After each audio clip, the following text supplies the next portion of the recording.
Hi hello నమస్తే welcome to Suman TV.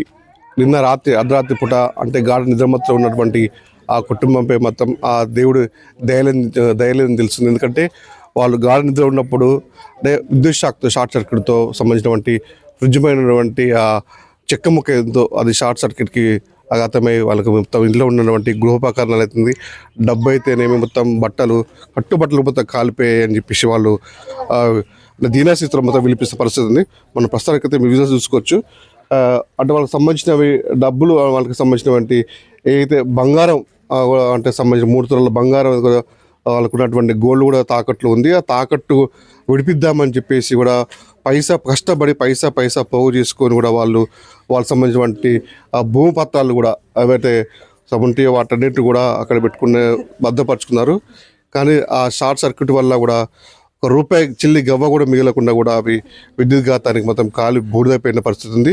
ఇంకో విషయం ఏంటంటే మనం ఇక్కడ చూసుకోవచ్చు, డబ్బులు మొత్తం ఇట్లా సగం కాలిపోయి కూడా మొత్తం ఉంటాయి. పాప ఆ కుటుంబం సభ్యులు మొత్తం ఆ రోజులను మొత్తం అందరినీ కలిసివేస్తున్న పరిస్థితి ఉంది. వీళ్ళకు ఉన్నటువంటి 3 తులాల బంగారం కూడా దాచిపెట్టారు. వాటిని కూడా ఏమైనా చేసి అంటే ముందు బ్యాంకులు పెట్టి తాకట్టు పెట్టాడు మొత్తం చేసుకుందామని చెప్పేసి అవి కూడా మంటలకి కూడా మొత్తం కాలిపోయి కూడా మొత్తం అవన్నీ ముద్దగా తయారైన పరిస్థితి కూడా మనం విజువల్ చూసుకోవచ్చు. ఒకసారి మనం ఇంట్లో లోపలికి వెళ్దాం, అసలు ఎక్కడ జరిగింది ఏంటి మరి వీళ్ళ పరిస్థితి ఏ విధంగా ఉందని చెప్పేసి కూడా మనం ఒకసారి విజువల్స్ చూసుకోవచ్చు. మనం ఇంట్లో కూడా పరిస్థితులు చాలా దారుణంగా ఉన్నాయి. ఆ బీరువాళ్ళు చూడొచ్చు, బీరు మొత్తం కాలిపోయి కూడా ముద్దగా తయారయ్యాయని వస్తువులు మొత్తం చిల్లరగా పడున్నాయి. ఇక్కడ ఏదైతే ఉందో ఇక్కడ ఉన్నటువంటి ఫ్రిడ్జ్కి సంబంధించినటువంటి ఆ విద్యుత్ ఆఘాతం మొదలై కూడా మొత్తం ఇంటి మొత్తం వ్యాపించి కూడా సంబంధించిన ఫోన్లు కానీ బట్టలు కానీ ఇతర గృహోపకరణాలు వస్తువులు బట్టలు కానీ వాళ్ళు ప్రస్తుతం వాళ్ళు కట్టుకున్న బట్టలు మాత్రమే వాళ్ళు ఒంటిపోయి ఉన్నాయి. మిగతా మొత్తం కూడా కాలిపోయి మనం చూసుకోవచ్చు ఎంత ముద్దగా ఉన్నాయో. కొంచెం మీకు వీళ్ళు కనుక ఆదమరిచి ఉంటే మాత్రం వీళ్ళ ప్రాణాలు కూడా ముప్పు ఉండేదని కూడా తెలుస్తుంది మనకి. దీనికి అంటే వీళ్ళ పరిస్థితి కూడా పాపం రెక్కాడతగా డొక్కడ పరిస్థితి. వ్యవసాయ కుటుంబం చూసుకొని అంటే జీవనం కొనసాగిస్తుంటారు. వీళ్ళు పైసా కూడబెట్టుకొని వ్యవసాయ పనులు కానీ కూరగాయలు కానీ అమ్ముకుంటూ జీవనం కొనసాగిస్తున్న నేపథ్యంలో ఈ విధంగా షార్ట్ సర్క్యూట్కి గురైనటువంటి ఈ ప్రమాదం అందరినీ కలిసివేస్తుంది. రేగడి తండాలో ఈ విషయం తెలిసినా కానీ ప్రతి ఒక్కరు కూడా వీళ్ళు వచ్చి పరామర్శిస్తున్నారు, రోధిస్తున్నారు. వాళ్ళు ఎంత రోధించినా కూడా మరి అయ్యేది మొత్తం కాదు. కానీ ఇప్పటికే ఇక్కడ ఉంటున్న సర్పంచ్ కానీ పంచాయతీ కార్యదర్శి కానీ వచ్చి సంఘటన స్థలాన్ని పరిశీలించి వాళ్ళందరూ కూడా పంచనామా వేసి మరి ప్రభుత్వం తరఫున వీళ్ళకి ఏమైనా రావాలి వచ్చే విధంగా మేము ప్రయత్నిస్తామని చెప్పేసి వాళ్ళు అంటున్నారు. ప్రస్తుతానికి మనతో పాటు మాట్లాడే కుటుంబ సభ్యులు వాళ్ళు అడిగిస్తున్నాం. అమ్మ ఏం జరిగింది తల్లి? Right sir, current shock leak అయింది సార్. మొత్తం అది ఫ్రిడ్జ్ మీద పడ్డది సార్. మేము కూడా ఆగం చచ్చిపోయే పరిస్థితిలో ఉన్నాం సార్. కానీ ఏం మిగిలేదు సార్, తట్టుబట్టతోని ఉన్నాం సార్. మాకు నయం చేయండి సార్, మీకు దండం పెడతా సార్. అంటే డబ్బులు మొత్తం పైసా పోగేస్తారు కదా, అంటే ఏం ఒక రూపాయి కూడా లేదు సార్. మా పాపలకి ఏదో వ్యవసాయం చేసి చదివిస్తున్నాం సార్. మాకు ఏం లేదు సార్. అయితే విడిపిద్దామని పైసలు పొదుపు చేస్తున్నాం సార్. అయితే మొత్తం కాలిపోయింది సార్. వ్యవసాయం చేసి కూరగాయలు నైట్ 8ంటికి పోయి సార్ 6ంటికి పొద్దున వస్తాడు సార్. మేము ముగ్గురమే పాప బాబు మేము ముగ్గురమే పక్క రూమ్ లో పడుకున్నాం సార్. మేము కూడా చచ్చిపోయే పరిస్థితిలో ఉన్నాం సార్. ₹1 కూడా ఇమ్మలేదు సార్. తట్టుబట్టతోనే ఉన్నాం సార్. ఇదే సార్, మాకు న్యాయం చేయండి సార్, మీకు మొక్కుతున్నా సార్. ఉన్నారు కదా పైసా కూడబెట్టి వాళ్ళు విధంగా ఉంటే పాపం విద్యుత్ షాక్ గురైన డబ్బులు మొత్తం మనకు కళ్ళ ముందే ఖాళీ ఉన్న దృశ్యాలు అందరినీ కన్నీరు పెడుతున్నాయి. మీరు చెప్పండి అసలు నేను నైట్ మరి జరిగినప్పుడు మీరు లేరా ఇక్కడ?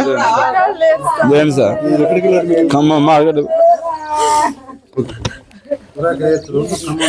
ఖమ్మం మార్కెట్ పోయింది సార్. అవును సార్. ఫోన్ చేసి ఇల్లు మొత్తం కాలిపోయిందని చెప్పారు సార్. చిన్న బాబు సార్, ఒక పాప ఒక బాబు సార్. ప్రభుత్వం న్యాయం చేయాలి సార్. బంగారం పెట్టినా సార్ బ్యాంక్ ఇడ్దాని పోగు చేసిన సార్. మొత్తం కాలిపోయినాయి సార్. ఫ్రిడ్జ్, టీవీ, కూలర్, బీరువా, బోల్ బచ్చలు, బట్టలు సార్. కుక్కర్లు, మిక్సీలు, ఫ్యాన్లు మొత్తం కుదబెట్టి అని ఇప్పుడు ఏం లేదు అని ఈసారి పొద్దు చేస్తున్నాం సార్. నైట్ పొద్దున చేసి సార్ పని చేసి సార్ ఇగో ఇట్లా అయింది సార్. మా పరిస్థితి ఘోరంగా ఉంది సార్. పరిస్థితి వీళ్ళది. అంటే కుటుంబం పోషణ కోసం కూడా ఉదయం సాయంత్రం వరకు కూరగాయలు అమ్ముతూ అటు వరంగల్ కానీ ఖమ్మం కానీ వెళ్ళి అమ్ముకొస్తే వచ్చిన పైసలతో కూడా వీళ్ళ కుటుంబం గడుస్తుంది అని చెప్పేసి అంటారు. ఇప్పుడు ప్రస్తుతానికైతే వీళ్ళు తినడానికి బియ్యపు గింజలు కూడా లేవు, మొత్తం కాలిపోయినాయి అని చెప్తారు. మనం చూసుకోవచ్చు. ఒకవైపు ఏమో బట్టలు మొత్తం కాలిపోయాయి, ఇలా ఒంటి మీద వేసుకున్న బట్టలు తప్ప వీళ్ళకి ఇంకా ఏవి లేవు. ఇక్కడ ఒకవైపు ఏమో డబ్బులు కాలిపోయాయి, ఒకవైపు బంగారం, ఒకవైపు పాస్ పుస్తకాలు కాలిపోయాయి, బ్యాంకులో సంబంధించినటువంటివి బట్టలు కాలిపోయి. మరి ప్రభుత్వం వీళ్ళని అన్ని విధాలుగా మరి ఆదుకోవాలని చెప్పేసి కూడా ఇక్కడ ఉన్నటువంటి పంచాయతీ కార్యదర్శి కూడా వచ్చి ఇక్కడ అంటే పరిస్థితులు సమీక్షిస్తారు. ప్రస్తుతం అంతా మాట్లాడడానికి పంచాయతీ కార్యదర్శి మనం అడిగి తెలుస్తున్నాం. మీరు చెప్పండి, మీరు ఎప్పుడు వచ్చారు, మీకు ఏం తెలిసింది మేడం? ఉదయం వచ్చానండి, నేను వచ్చి చూశాను. షార్ట్ సర్క్యూట్ వల్ల టీవీ, ఫ్రిడ్జు, బీరువా కాలిపోయినాయని చూడడం జరిగింది. దానిలో గోల్డ్ విడిపించుకోవడానికి అమౌంట్ తెచ్చామని చెప్పారు, కూడబెట్టుకున్నాము, అవి కాలిపోయాయి. 3 తులాల బంగారం కూడా, వెండి మొత్తం ఖరాబ్ అయిపోయినాయని చూడడం జరిగింది సార్. ప్రభుత్వం తరపు నుంచి మరి వీళ్ళకి ఏమైనా ఆర్థిక సహాయం కానీ ఇలా ఏ విధంగా చెబుతున్నారు? మేము మా పై అధికారులకు మేము తెలియజేస్తాము, ఫోటోతో సహా మేము వీలైనంత వరకు మేము లెటర్ రాతపూర్వకంగా మేము తెలియజేస్తామని చెప్తున్నాం. పంచాయతీ కార్యదర్శి వాళ్ళ మీద కొంచెం సానుభూతిగా ఉండి వాళ్ళకి ఉన్నతాధికారులకు అయితే నివేదిక అందిస్తామని చెప్పేసి తను చెప్తున్నారు. సర్పంచ్ అడిగి తెలుసుకుందాం. ఎన్నికలు జరిగింది, మీకు మరి ఎప్పుడు వచ్చింది ఈ విషయం? నాకు మార్నింగ్ 6:30, 7 మధ్యలో నా ఇంటికి వచ్చారు, ఇలా జరిగిందని చెప్పేసరి నేను కూడా వచ్చి విజిట్ చేశాను. విజిట్ చేసి రెవెన్యూ శాఖకు కావచ్చు, విద్యుత్ శాఖకు, పోలీస్ డిపార్ట్మెంట్ వాళ్ళకు, తదితర మరి మీడియా సోదరులకు కూడా ఇన్ఫామ్ చేయడం జరిగింది. వాస్తవానికి ఇక్కడికి రాగానే వాస్తవం ఫ్రిడ్జ్తో పాటు కూలరు, కొన్ని ఇంట్లో ఉన్న మనము నిత్యావసర సరుకులు కావచ్చు, దాంతోపాటు గోల్డు, వెండి, డబ్బులు, ఇవన్నీ వాస్తవానికి కాలిపోయి ఉన్నాయి.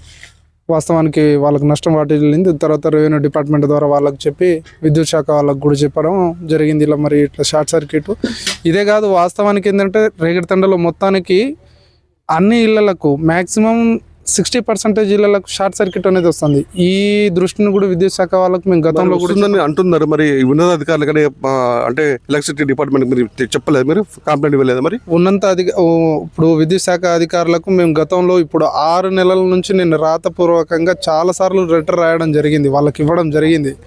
దాంతోపాటు ఎమ్మెల్యే గారికి కావచ్చు, కలెక్టర్ గారికి కావచ్చు, వాళ్ళందరి విద్యుత్ శాఖ దృష్టితో కావచ్చు, ఉన్నత పై అధికారుల దృష్టికి కూడా తీసుకెళ్లడం జరిగింది.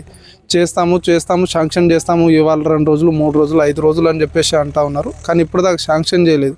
ఇప్పటిదాకా వీళ్ళకి ఇప్పుడు లైన్ కూడా లేదు, కరెంట్ లైన్ లేదు. ఇప్పుడు ఈ గతంలో 30 సంవత్సరాల క్రితం పెట్టిన వైర్లే తప్ప అది కూడా ఏమున్నదంటే ఇప్పుడు ఏమంటారంటే ఒక గాలి వస్తే తెగి కింద పడుతున్నాయి ఆ వైర్లు మొత్తం. దాని ద్వారా ప్రతి ఇంటికి షార్ట్ సర్క్యూట్ అనేది కరెంట్ ఉన్నారు. ఇప్పుడు మరి కుటుంబానికి ఏ విధంగా న్యాయం చేయబోతున్నారు మీరు? ఉన్నతాధికారుల దృష్టికి అయితే తీసుకెళ్లడం జరిగింది. వాళ్ళైతే చెప్పారు ఖచ్చితంగా ప్రభుత్వం దృష్టికి తీసుకెళ్ళి మేము ఖచ్చితంగా వాళ్ళకు న్యాయం జరిగేటట్టు చేస్తాము వాళ్ళకు అని చెప్పేసి వాళ్ళు కూడా హామీ ఇవ్వడం జరిగింది. నేను కూడా దానిలో ఉన్న ఫాలోఅప్ అయ్యి వాళ్ళకు కూడా న్యాయం జరిగేదాకా ఖచ్చితంగా నేను కూడా నా వంతు ప్రయత్నంలో నేను ఉంటా అని చెప్పేసి వాళ్ళకు హామీ ఇవ్వగలుగుతున్నాను. ఇక్కడ మనకి సర్పంచ్ అయితే ఒక విషయం చెప్తున్నాడు. రేగడితండాలో సుమారు 60% వరకు కూడా విద్యుత్ అగాధానికి గురవుతున్నాయి, అప్పుడప్పుడు షార్ట్ సర్క్యూట్లు జరుగుతున్నాయి. ఈ విషయంపై కూడా కలెక్టర్ కానీ, ఎమ్మెల్యే కానీ, ఎలక్ట్రిసిటీ డిపార్ట్మెంట్ కానీ, ఉన్నతాధికారులకి రాతపూర్వకంగా కూడా నేను కంప్లైంట్ ఇచ్చినా కూడా ఇంతవరకు ఏ అధికారి కూడా పట్టించుకోలేదు అని చెప్పేసి ఎప్పుడైనా నిద్రమబ్బు వీడి ఉన్నతాధికారులు ఈ రేగడితండపై ప్రత్యేక దృష్టి పెట్టి అంటే విద్యుత్ శాఖ జరగకుండా ముందు కూడా ప్రమాదాలు జరగకుండా అరికట్టాలని చెప్తున్నారు. ఏదైతే బాధితులు అయితే ఉన్నారో వాళ్ళకు కూడా నష్టపరిహారం చెల్లించే విధంగా ప్రభుత్వంతో మాట్లాడతారని చెప్తున్నారు. సుమారు 6 లక్షలకి పైచిలకు కూడా వాళ్ళకి నష్టం వాటిల్లింది. దీనిపై ప్రభుత్వం దృష్టి పెట్టి ఉన్నతాధికారులు స్పందించి వీళ్ళకి న్యాయం చేయాలని చెప్పేసి కూడా అంటే తండా వసూలు కొడుతున్నారు.